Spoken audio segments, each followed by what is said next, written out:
They come into Staples Center and they're like, guess what? We're here. And they put on a triple overtime show in front of LeBron James and the King, throwing it up. LeBron, he is $15,000 less rich. He'll handle it. He was fined by the NBA for an obscene gesture. Something tells me he'll be okay because he continues to do stuff like that. Finds his guy AD with the jam. Davis returning after missing last game with a fever. He's looking fresh as ever. Under 4 minutes to play here. Alex Len, he drills the three. The Kings take a 94-93 lead. They're like, are we doing this? We're doing this. LeBron then to Russell Westbrook, and he finishes. Lakers cut it to a 98-95 game. Under 2 minutes to go. Westbrook, Malik Monk outside. Where'd everybody go? We are tied at 98. Superman's like, that's my squad. Under 5 seconds to go, we're tied at 100. LeBron, he was the hero earlier this week, not right there. Can't connect on the deep three. So we would go to OT, tied at 100. Overtime, baby. Kings down, 110-107. Buddy Hield, training the three. We're tied at 110. Ensuing Lakers possession, Westbrook with the bounce pass to AD. That's pretty. We like that. We'll keep him. Lakers up 112-110. Ensuing Kings possession. Hield again. Run it up. It's good. We're tied at 112. Back and forth we go. Hi, my name's Buddy. What's your favorite color? Hield, huge all night. So was LeBron, except there. Couldn't connect again. So we go to double overtime. 35 seconds to go. Tied 122. De'Aaron Fox. Ooh, little dribble action, put it up, jumper, that was nice. Kings take a 124-122 lead. Ensuing Lakers possession, LeBron this time. I missed a few times, I won't anymore. We're tied at 124. Fox again, and couldn't get the shot off. So we go to a third overtime.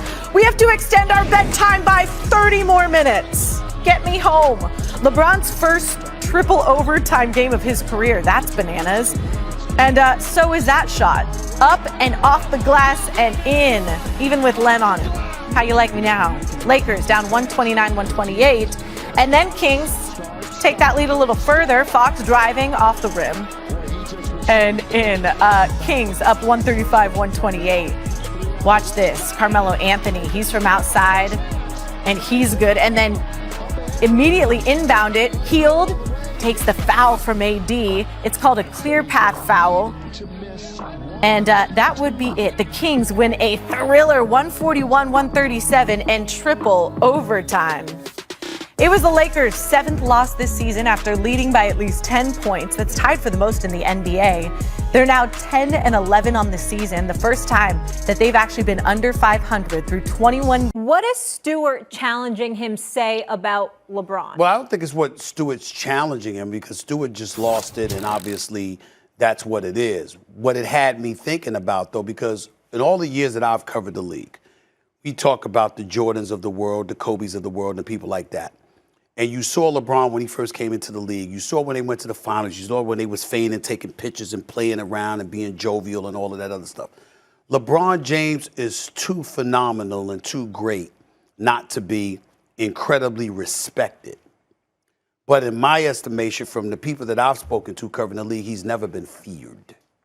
LeBron is not somebody that instills fear in you. Of course, you got a game plan for him, and you know that his Herculean talents and what have you and what he brings to the table, he's impossible to stop. He's one of the top 2-3 players in the history of basketball. You know all of those things. But a lot of times when we think about MJ, for example, and obviously he's the one person that draws those comparisons, what ultimately comes up short is the level of fear that was instilled in you. You didn't mess with MJ. You didn't come at MJ like that. You didn't do stuff like that. People, and I'm not talking about Isaiah Stewart, I'm just talking about period in terms of opponents and how they come at you.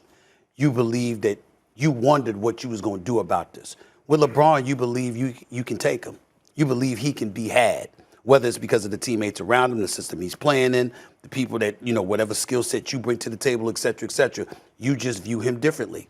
And throughout the years in covering the league, those are all the things that I've consistently heard. Now, obviously, he would refute that. There's players that would refute that who have been supportive of him. Rich Paul and Maverick Carter definitely would refute that because I've spoken to them about it in the past. But again, he is profoundly respected. This is not an issue about respect for LeBron. I'm talking fear factor. Fear factor. That's just not something that has ever been associated with him. There's a lot to unpack there. Go ahead, man. There's a lot to unpack there. That's why you're here. First of all, two of the guys you brought up in that conversation, Yes. Kobe, Yeah. got two-piece by Chris Childs. Yes, Chris Childs. Michael Jordan got the hell beat out of him for years by the Detroit Pistons. So they challenged him physically. To say that LeBron, who's won 4 championships, multiple league MVPs, made the finals 8 straight years, Right. to say he's not feared by players? Not feared. I don't know whether to believe that you believe what you're saying. I do believe that's crazy. Well, it's not crazy. It's not. That's crazy. It's not crazy, and you know better. You know better. You've been in the. But hold on. When has there been a situation? If you're talking physical confrontation. No, I'm not. Listen. Physical confrontation. Listen. Well.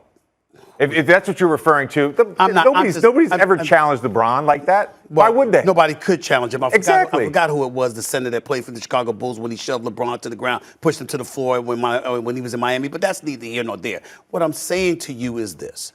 If you watch the game, which you do, and I played the game, but I played the game, Stephen A., and I played against LeBron in the playoffs. Okay. And I played against LeBron.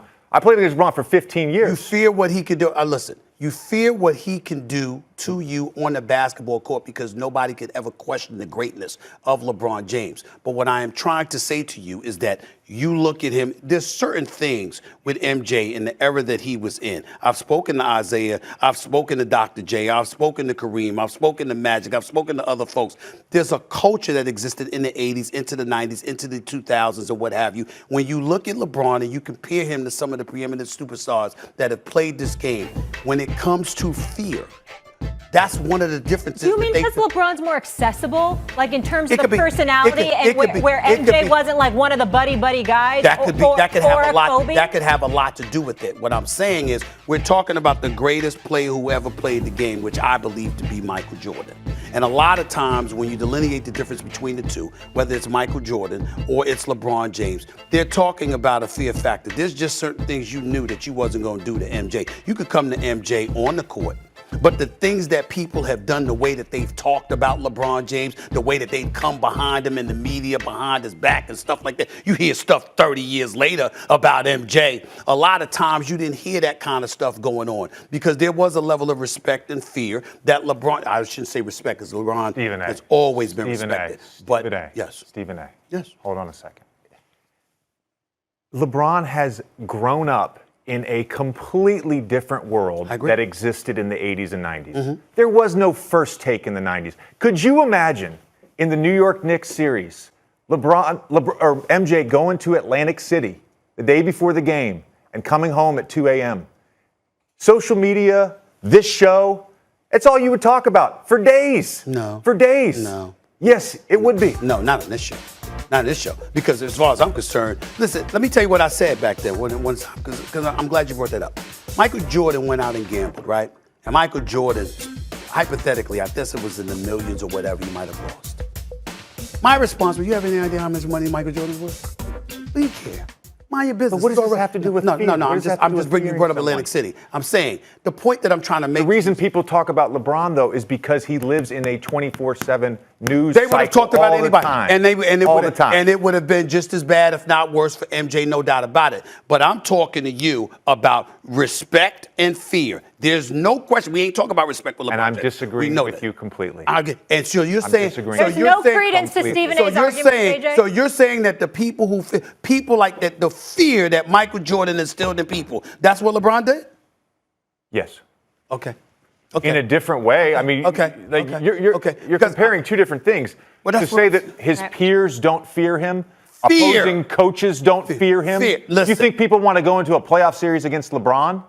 No, I'm not talking about basketball. I'm not talking about basketball. On the court, I'm acknowledging his greatness. What I'm saying to you, the way people talk about him, the way they look to attack him, and I'm talking about contemporaries in the National Basketball Association. I'm not talking about his performance on the court. That's not what I'm saying. And by the way, who's attacking LeBron? Who's attacking LeBron? I'm talking about over the years, people that have come at him. Come on, JJ. I got to go to my archives to look this up. I would love from a play. Find me a player, more than one. Right. Find me a player who's attacked LeBron. Wait, do you agree with the suspensions? I do. I want to say this first, though. I saw this a lot yesterday, the Malice in the Palace 2. I can remember watching the Malice in the Palace in my dorm room. I was watching this game live the other night. Two very different things. Absolutely. Two very different things. Let's not equate those two things. So first of all, LeBron instigated it 100%. He didn't do anything to escalate it afterwards. Isaiah Stewart, after initially being fairly reserved in his reaction, started to taste his own blood. And we all know what that's like. He went into a fit of rage. He escalated the situation. He probably did deserve more games than LeBron, but I think 2 games is fair. Well, for me personally, I disagree. I thought it should have been more. I don't have a problem with it being 2 because I think the kid is a good kid and he's only 20 years of age and people make mistakes. And if you're looking at it through that lens, I have no issue with it. But the NBA is a business and you have folks that are patronizing your product. And the reality of the situation is that we all have to pay attention. We have to live in the real world and understand how the NBA is looking at it and what kind of detrimental effect they believe something like that being tolerated could potentially have on them. So I'm going to go into detail. We saw as LeBron clearly instigated it. He was wrong. And I have no problem if LeBron had gotten a couple of games. If he had gotten a couple of game suspensions instead of just 1, it wouldn't have bothered me in the slightest. I don't think that he intended for that to happen, meaning for the guy to be bleeding. And I think you saw instantly what his reaction is. Like, I really messed up. My bad, the whole bit. So I think you saw LeBron doing that. And then we hear that he tried to reach out and call him thereafter. Neither here nor there. Isaiah Stewart had to be restrained. Can you count the amount of people he had to be restrained by? Can you count the amount of people? About 7 or 8. About 7 or 8. I think it was more than that. Because you're talking about his teammates. But did he and throw a punch? Did he throw a punch? Well, you could. No, he did not. He did not leave the court in a timely manner. Hold on, Jay. No. But he no, didn't Jay, throw a punch. No, You're Jay, talking stop. about a product. Jay, stop. He did not throw a punch. Stop, Jay. He didn't throw a punch. He ran over a few people. He ran over assistant coaches and security guards. Right. It wasn't like he was running over guys from the Lakers. No, the point is that Jay Williams tried to make that same point. No. What if an assistant coach, what if one of your own assistant coaches, who's probably in his 40s or 50s, what if they had gotten hurt when they went flying and fell to the floor? Right. Would we be saying, well, that was your teammate, that wasn't the opponent? We wouldn't be saying that. The fact of the matter is you have to restrain yourself, because when you don't restrain yourself and you look that out of control, where ultimately arena security and law enforcement officials got to get involved because you're racing to the back to try to confront LeBron James after you bulldozed over numerous people in the process. This is the part that's hard about this conversation, because I'm not trying to point the finger at Isaiah Stewart like he's some bad guy. Clearly not. Clearly not. I'm not saying that about him. What I'm saying is, from an optics perspective, if you are the league, it matters. So what's how an your appropriate, product. what's an appropriate punishment? I thought if it were me, yeah, I'd have suspended him for 5 games. I'd have suspended him for 5 games without blinking. And I would have explained him, and I would have went old Commissioner, God rest his soul, Commissioner Stern route. I would have called him up to the league office, and I would have said, I want you to understand that I don't believe you're a bad person. I don't believe this is something that you're known for. But you need to understand that as a professional athlete representing our brand, you can't look like that and think that that is going to be a good reflection on our league. Elbows happen. People have bled before. Hell, punches have been thrown before. But you don't see something like that often. It's Stephen A, though. And that's what I'm saying. It was intentional. Keyshawn, I want you to get in here. It was intentional, and he is 20 years old. Go ahead, Keyshawn. Which part was intentional, Molly? LeBron elbowing. He didn't mean to give him a. No, wait, hold on. Let me finish this thought. He didn't mean to give him a bloody face and all that, right? Right? But the elbow didn't just magically go up in the air. No, there's no question that whatever frustration was there with LeBron at some point in time, he took it out on Isaiah Stewart because they were locked at arms, standing there underneath the basket, and he basically said, "Get you know what, off of me," and his head happened to hit a closed fist. Therefore, there was a gash that was put into Isaiah's face. He did not do it intentionally. LeBron deserved to be suspended. Isaiah, based on, like Stephen A said, running out there, being looked at as out of control, escalating the situation, because you never know how that thing might turn. You just don't know. And as you know, JJ, the league is a brand. They want to protect that logo. They don't want to have the same sort of things that happen in fights with a bunch of people around. All of a sudden, there's some mayhem. And 2 games is enough, Stephen A. You don't need more than 2 games. He's young. I don't have a problem with the 2. I'm saying if it were me, it would have been 5. But I'm not opposed to the 2. I'm not opposed to the 2. JJ, why were you shaking your head when Keyshawn was just talking? Well, here's my issue with giving him a 5-game suspension. The guy hasn't done anything wrong in his career. This is his first thing. He's clearly mad. Yeah. He's bleeding all over the court. Yes. No one was hurt. And to Stephen A's point earlier, I'm sure the league is going to have a long conversation with him. I'm sure the front office of Detroit is going to have a long conversation with him. I'm sure he will learn a lesson from this 2-game suspension. 5 seems excessive. That's all I'm saying. Let me ask you this, though, JJ and Stephen A. Because some people tried to convince me that LeBron got off lightly because it's LeBron James.